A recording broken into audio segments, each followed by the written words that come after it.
And so regardless of we could argue about Q all night long, but let's not, Yeah. because it doesn't fucking matter. It doesn't matter. I don't care. I please, by all means, do what you do.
Let's tell a story. When I told this story on Twitter, some of you may have remember this thread, but this is the way that is the easiest way for me to think about it and maybe communicate how this whole process kind of works. So let's imagine we have a woman named Jane. She's 40s, got a couple kids. Say she's in Ohio. She's been a Democrat forever, but she lives in a pretty purple state. And she hangs out with them at church. They go to, they socialize at soccer games and all that good stuff, right? Perfectly normal American, kind of person. Also, highly desirable demographic, right? In swing state, um, and someone who is a target. So imagine one day, right after church, a friend of hers, call her Laura, says, "Hey Jane, you ever talk about or you know anything about child trafficking?" Jane says, "Well, I certainly know it exists, and it's obviously terrible. Why do you ask?" She says, "Well, I'm in this group of people who's really trying to do something about child trafficking, and I wanted to send you a video just to kind of show you what we're up to." And Jane says, "Sure, of course, why not? No reason to think anything wrong with that." So Jane gets home, kids are outside, she grabs a glass of wine, looks at the video. The video is very strange to Jane. She doesn't quite understand what she's seeing. It's a Q, trust the plan. There's this, very sort of interesting but trance-like music going on, boom, boom, boom. And there's the actor seems to be reading in this very kind of interesting, almost monotonal cadence, and Jane is pretty quickly sucked in. It's intriguing. It seems mysterious and interesting. And then, just as she's starting to kind of get into it and feel, interested in what's going on, these horrible images of tortured and hungry and beaten kids come in. And, just the worst things you can imagine with the, this scary soundtrack. And she's shocked. Oh my God, who did this to these kids, right? That's, especially for a mother, that's going to be the first thing you think of, right? Who did this to these kids? Because they are real pictures, unfortunately, of hurt children. And, after watching this very slick kind of opening, she has to kind of believe that, at least there's something to it. And then the answer comes. The answer, of course, to who did it. Well, Hillary Clinton and the Democrats. She can't take it anymore. She can't take her eyes away from it, but she also can't take seeing what she's seeing. Could they have really done this to these kids, right? So she's in this very vulnerable state. Her mind is separate. Her emotions are so strong that she can't. She has to suppress them, and so she has this kind of, rational mind above that's just, very calm about the whole thing, waiting to see what happens. And after, an interminable amount of time of this, brutal imagery, everything changes again. And the music switches to patriotic songs and, images of clouds and children and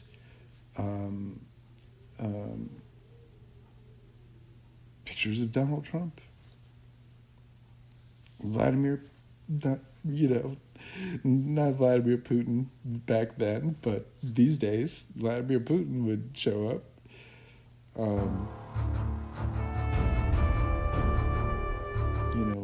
Julian Assange, Q, all of the patriots, right? Whatever QAnon accounts that are being promoted swoop in as the solution to the evil that's being done to these children, right? She is in pain, so much pain from seeing these kids and what's been done to them.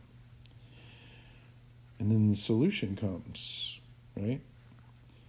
And seals that pain off. Seals it off in a way. Says, don't worry about that. We got you. And kind of appeals to the part of Jane that is separate. And it works. After just one video, Jane is now had imprinted on her into the most vulnerable part of her. That Hillary Clinton abuses, eats, sucks the blood from children, whatever that particular video says. That Soros and the Jews are behind it all, right?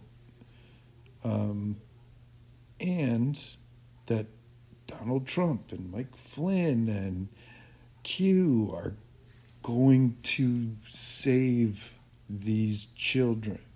That's why Save the Children became a QAnon slogan. It was because that's what they thought it was about.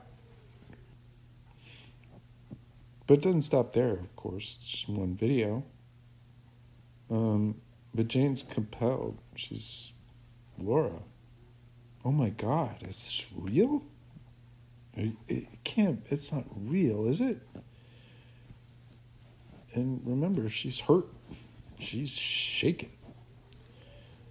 And Laura says, oh, I know it's hard to see, but we have to do it for the children. We have to watch it. We have to come to grips with what's happening. Why don't you come over? I'll show you some more. Now, Jane doesn't necessarily want to see any more of that, but she does feel that she's just being a responsible mother and a responsible American to go see what's really happening here. Politics hasn't even really entered her mind, other than the fact that, Donald Trump was in the video. She's focused on the kids. Anyway, she goes over to Laura's and they have some wine and Laura shows her all these websites and they watch all these videos and they spend hours and hours and Jane's mind gets more and more fractured each time she watches these videos and sees these lies. And Laura shows her there are these huge communities all over the place. Look at this Telegram channel. Look at this Facebook group. There's so many of us. We can't all be wrong. That makes sense to Jane. So Jane signs up for Telegram, joins the Facebook groups, starts investigating on her own. She does her own research.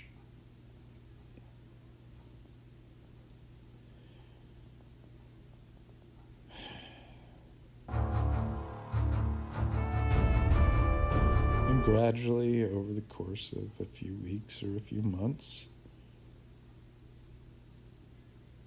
Jane becomes a victim of undue influence.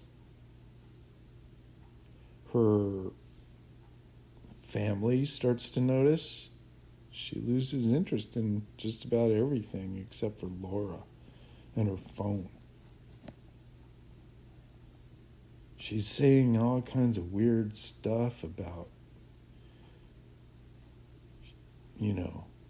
Democrats. She's been a Democrat all her life. About Hillary Clinton. What is she talking about? She wants to go to a Trump rally? And,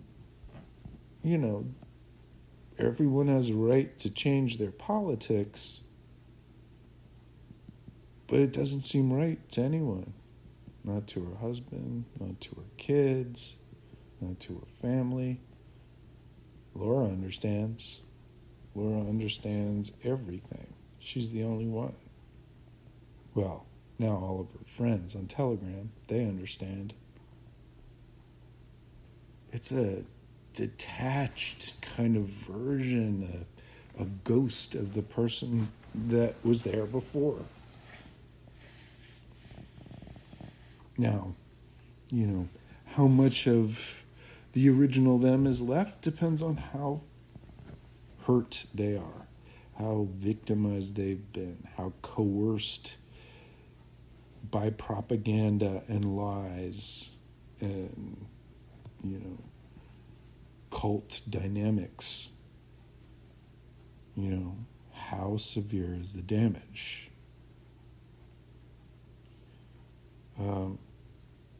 But everyone who is exposed to this for long enough is damaged.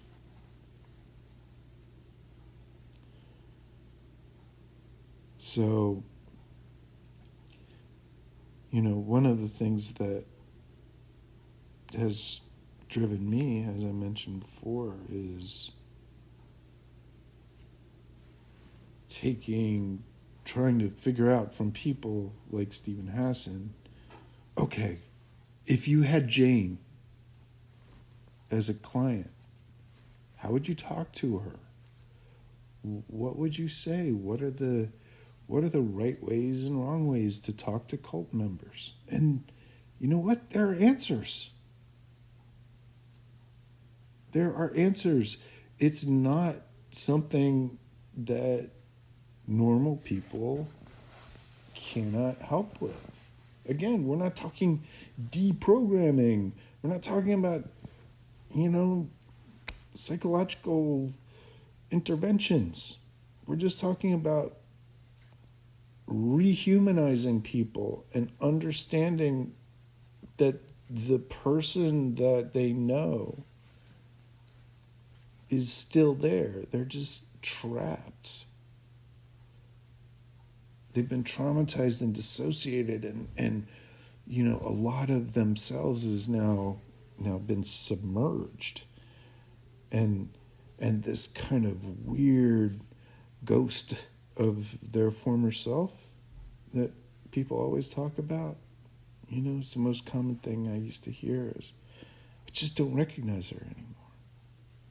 Who is he? It's my husband, but I don't know him anymore, right? So you hear all this stuff, and you see the harm that's caused. And you see that there are people who know what to do about it. And so for me, there was and I've talked about this before, I started a whole volunteer group, and I'm not going to get into all of that right now.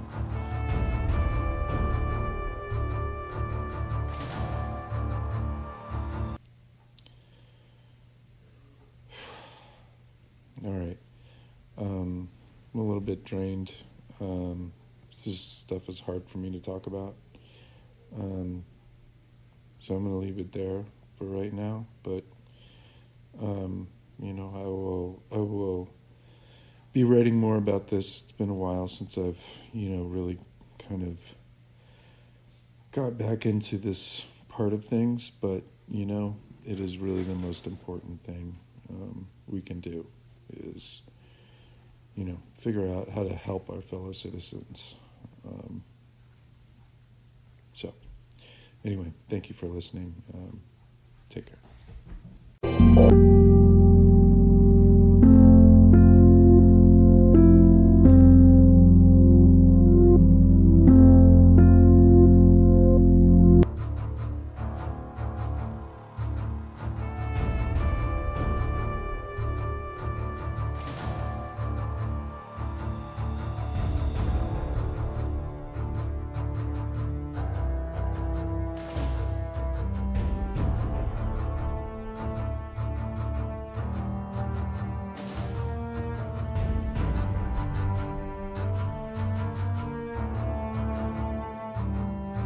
What you're not doing is hurting anyone, and I appreciate that more than you know.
because some of the people who came from the same place are, and it makes you different. And I just wanted to tell you, I appreciate that. I Thanks, appreciate man. it. I appreciate that, and I appreciate the civil discourse that we're able to have. This is how it should be. And, if we take that list that I listed in the beginning, the Pozos and the Flynns and all of them, if you pull them out of the picture, this is what it would look like. We would be able to have civil discourse about anything we want to talk about. And, it just makes it harder when they're operating out there in the background doing their thing. So,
yeah, I just wanted to keep it kind of short and brief and just come say hi to everybody. And, I'm not some crazy lunatic. So, You're not at all, man. We see you out there, and we disagree on a lot of things, but we agree on the important things, and that's all that yeah, fucking matters to me. yep, That's all that matters. absolutely. So thank you, Alex. It means a lot for you to come up here. Appreciate it. Thanks, bro. Thanks for coming up. And to hell with anybody who gives Alex shit for talking to the enemy. Fuck you. I think from what I've seen that the little bit, I know you guys are way more informed on the dynamics of Alex and the Q movement. From what I've seen, he is brave.